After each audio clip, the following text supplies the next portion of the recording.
बांझ, रुला देने वाली कहानी। 14 साल की उम्र में जब खेलने कूदने की उम्र होती है तब रिश्ता हो गया। उस समय में सभी की लड़कियां 12-13 वर्ष में ही ब्याह दी जाती थी। शादी का मतलब भी नहीं पता होता था, बस ये सोचकर खुश होते थे कि नए नए कपड़े मिलेंगे। माँ थी नहीं तो पिताजी ने बस जो थोड़ा सा घर का कामकाज सिखाया वही आता था। शादी का दिन आया और बस सारी रस्मों के बाद विदाई का वक्त भी आ गया। रोते रोते डोली में बैठकर ससुराल पहुंच गई। इतनी आलीशान हवेली देखकर मन ही मन बहुत खुश हुई। तभी सासू माँ की आवाज आई, अरे जल्दी से कलश लाओ, बहू आ गई। और मैंने घूंघट की आड़ से अपनी सास को देखा। आंखों से एकदम सख्त मिजाज की लग रही थी मुझे। सच मानो थोड़ा डर गई थी उन्हें देखकर। सारी रस्में खत्म होते होते रात हो गई थी। बिस्तर पर लेटते ही नींद आ गई। सुबह सुबह नौकरानी ने आकर जगाया था कि चलो रसोई बनाने की रस्म है। तैयार होकर रसोई में गई और खीर बनाई। सबने तारीफ भी की, पर सासू माँ ने कमी निकाल दी। साथ ही साथ हिदायत भी दे दी कि अब बचपन छोड़कर कुछ काम काज सीख लो। 15 दिन बाद मेरे पति को भी हॉस्टल जाना था, क्योंकि वह तब बीए कर रहे थे। खैर, अमर भी हॉस्टल चले गए और मैं अकेली रह गई अपनी सास और ससुर के साथ। बीच बीच में अमर चिट्ठी लिखते थे, पर पहले सासू माँ थी, बाद में मेरे पास आती थी। उम्र कम होने की वजह से इतना फर्क नहीं पड़ता था। मेरे अकेलेपन का साथी था आम का पेड़। हाँ, वही आम का पेड़ जो हवेली के पीछे के आंगन में लगा था। उस आम के पेड़ के नीचे एक कच्ची मिट्टी का कमरा भी बना हुआ था, पर वो पेड़ फल नहीं देता था, इसलिए सारे हवेली वाले उस पेड़ को बांझ कहते थे। पर मुझे न जाने क्यों उस पेड़ से बहुत प्यार था। जब काम से निवृत्त होकर कुछ फुर्सत के पल मिलते थे तो एक वही पेड़ मेरा साथी होता था। उसको देखते हुए मैं अपनी सारी थकान भूल जाती थी। 2 साल बीत गए और मैं 16 की हो गई। अमर की भी स्नातक की पढ़ाई पूरी हो गई थी। आज अमर वापस आ रहे थे। सासू माँ सुबह से ही तैयारी में लगी हुई थी। खुद ही रसोई में जाकर सारा जायजा ले रही थी। मैं भी बहुत खुश थी कि अब मुझे अकेले नहीं रहना पड़ेगा। 16 श्रृंगार के साथ मैं पूर्ण स्त्री की तरह महसूस कर रही थी। आज मांग का सिंदूर कुछ अलग ही लालिमा लिए हुए था। शायद वह लालिमा मेरे चेहरे पर भी दिख रही थी। तभी तो मेरी सास ने मुझसे कहा कि जा अपनी नजर उतरवा ले, अमर आ गए हैं। हवेली की हलचल से पता चल गया था मुझे। खाने पीने से निवृत्त होकर सब आराम करने चले गए। अमर भी अपने कमरे में आ गए थे और मैं बस शर्म से लाल हुई जा रही थी। तभी अमर ने मुझे तोहफा दिया, एक सुंदर लाल साड़ी। पर मेरे लिए तो अमर का वापस आना ही सबसे बड़ा तोहफा था। हमने ढेर सारी बातें की, जिनमें कुछ शिकायतें थी, कुछ प्यार था। समय बीतता गया और 2 साल कैसे बीत गए पता ही नहीं चला। अमर और मैं एक दूसरे के साथ बहुत खुश थे। एक दिन अचानक पता चला कि मेरे पिताजी बहुत बीमार हैं। अमर मुझे लेकर तुरंत रवाना हो गए। पिताजी मुझे देखकर बहुत खुश हुए, जैसे मेरे लिए ही अपनी सांसों को रोका हुआ था। और फिर मुझे अमर के हवाले करके वो इस दुनिया से चले गए। भीगी आंखों से अपने पिताजी को विदा किया। अब मेरा सब कुछ अमर और उसका परिवार ही था। समय गुजरता गया और अमर ने अपनी लॉ की पढ़ाई भी पूरी कर ली और अब वो सरकारी वकील कहलाने लगे थे। पर भगवान ने मुझे अभी संतान सुख नहीं दिया था। अभी तो सासू माँ दबी जुबान में बोलती थी, पर धीरे धीरे उन्होंने अपना रुख कड़ा कर लिया।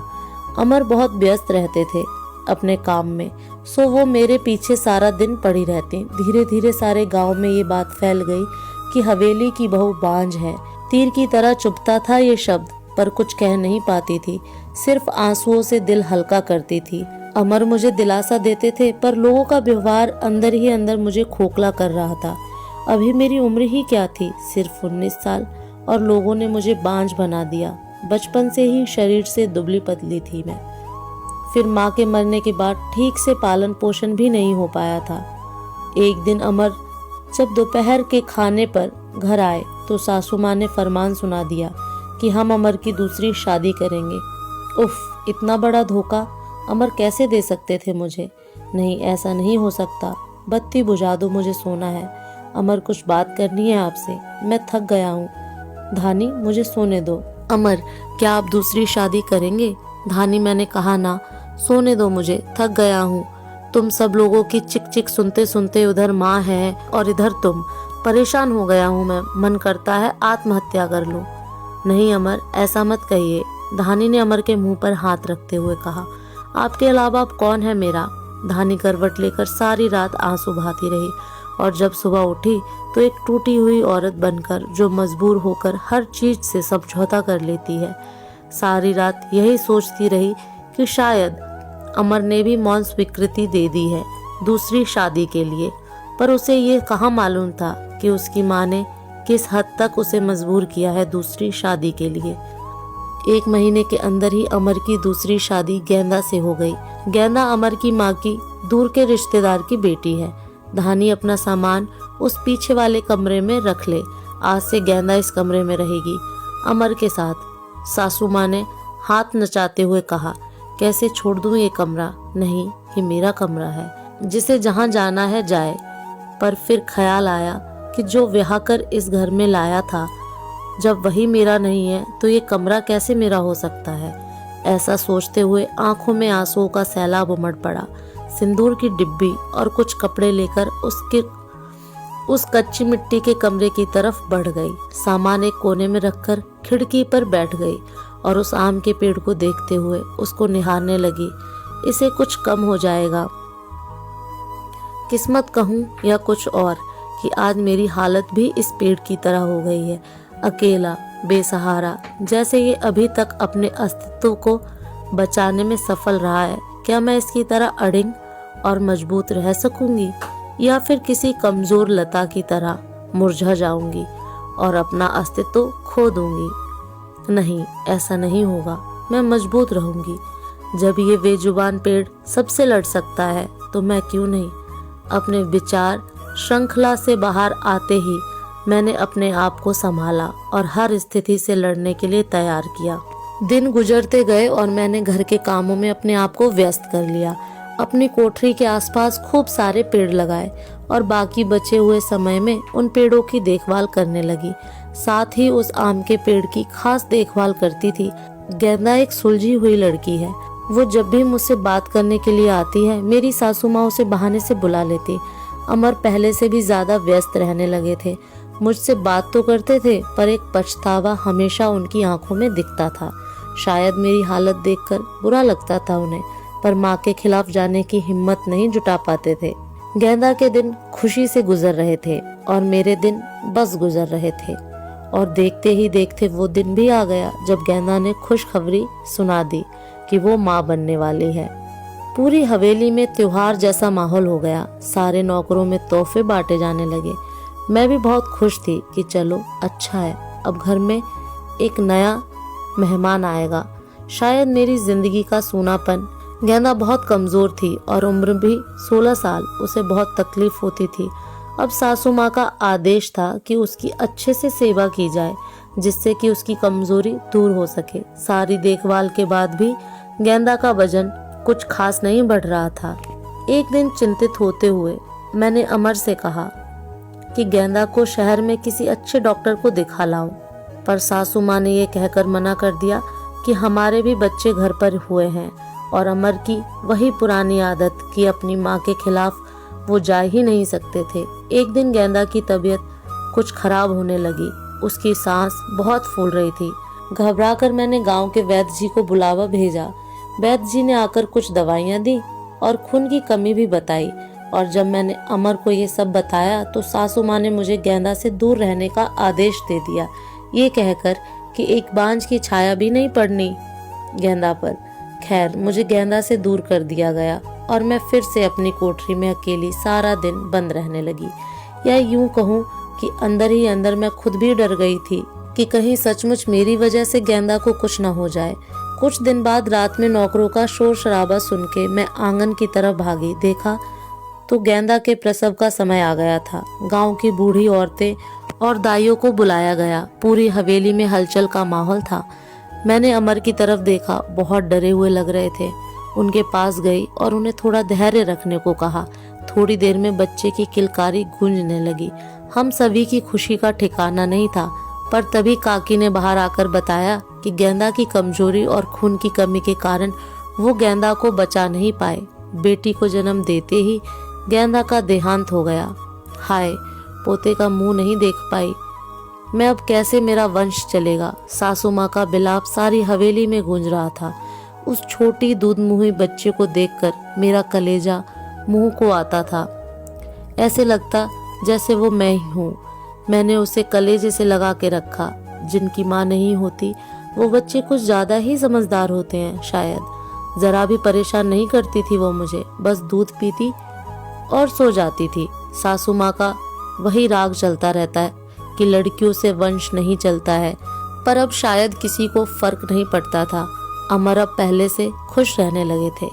ऑफिस से आते ही मेरे कमरे में आते और गुड़िया को खिलाते। मुझे भी अमर को खुश देखकर अच्छा लगता था। साल बीत चुका था गेंदा को गए हुए और गुड़िया को आए हुए। आज गेंदा की बरसी है। हवेली में छोटी सी पूजा रखवाई है मैंने। पंडित जी के आते ही सासू माँ ने प्रश्न किया कि क्या मैं जीते जी पोते का मुंह देख पाऊंगी, और पंडित जी ने उसके लिए कुछ ग्रह शांति के उपाय बताए। सासू माँ चल दी पंडित जी को हवेली दिखाने और सारी हवेली की शुद्धि कराने। मेरी कोठरी के पास भी गई और पंडित जी को वो बांज पेड़ भी दिखाया। पेड़ देखते ही पंडित जी का मुंह बन गया और उन्होंने कहना शुरू कर दिया कि इसी मनहूस पेड़ की वजह से हमारे घर में बेटा नहीं है। जितनी जल्दी हो सके इसे कटवा दो। अब मेरे बर्दाश्त की हद हो चुकी थी। मैंने अमर की तरफ देखा, पर मुझे नहीं लगा कि वो मना करेंगे, और सासू माँ ने तुरंत नौकरों को बुला लिया कि आज इस पेड़ को काट ही डालो।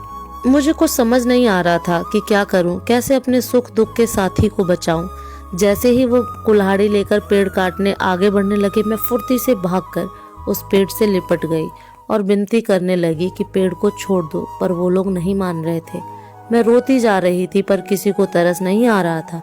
तभी किसी ने मुझे खींचकर धक्का दिया और मेरा सिर पत्थर से टकरा गया। सिर से खून की धार निकल रही थी। ये देखकर अमर से रहा नहीं गया और उन्होंने सबको वहां से हटा दिया और तुरंत मुझे अस्पताल ले गए। मलहम पट्टी के बाद मुझे कुछ होश आया। डॉक्टर साहिबा सामने खड़ी थी और अमर को कुछ समझा रही थी। सासू माँ भी वहीं थी और उनके चेहरे से पता चल रहा था कि उन्हें अपने किए पर अफसोस है। डॉक्टर, क्या अब हम इसे घर ले जा सकते हैं? अमर ने पूछा। हाँ, अब आप इन्हें ले जा सकते हैं, पर ख्याल रखिएगा कि अब ऐसा दोबारा ना हो, क्योंकि ऐसी हालत में ऐसे गिरना ठीक नहीं होता। ऐसी हालत? डॉक्टर, क्या हुआ इसे? अमर ने घबराते हुए डॉक्टर से पूछा। अरे, आप लोगों को नहीं पता, ये माँ बनने वाली हैं, तो इनका अच्छे से ख्याल रखिएगा। ये सुनकर किसी को भी यकीन नहीं हुआ। सब बस एक दूसरे को देखे जा रहे थे और मैं तो बिल्कुल यकीन नहीं कर पा रही थी। सासू माँ की आंखों में पछतावे के आंसू थे। मेरे सर पर हाथ रखकर बस इतना ही कह सकी कि मुझे माफ कर दो, और मैं मुस्कुराकर उनसे लिपट गई जैसे मैं अपनी माँ से लिपटी हूँ। पूरे 9 महीने मेरी सासू माँ ने मेरा बहुत ख्याल रखा और मैंने उस पेड़ का। आज मेरी डिलीवरी होनी थी। सासू माँ समय से मुझे अस्पताल ले गई ताकि जो गलती उन्होंने गेंदा के समय की थी वो अब ना हो। बधाई हो, आपके पोता हुआ है। नर्स ने सासू माँ को खबर सुनाई और सासू माँ ने हाथ से अंगूठी निकालकर नर्स को दी। वो खुश थी, पर इस वजह से नहीं कि पोता हुआ है, बल्कि इस बात पर कि मैं बिल्कुल ठीक हूँ। हवेली में धूमधाम थी। सब खुश थे कि हमारा परिवार पूर्ण हो गया बेटी और बेटे के आने से, और एक खुशी कहीं और भी पनप रही थी। वो उस आम के पेड़ में फल आ रहे थे। शायद हम बहुत जल्दी चिंता करने लगते हैं फल मिलने की, पर हर चीज का एक समय होता है। कुपोषित शरीर हो या पेड़, दोनों ही फल नहीं देते।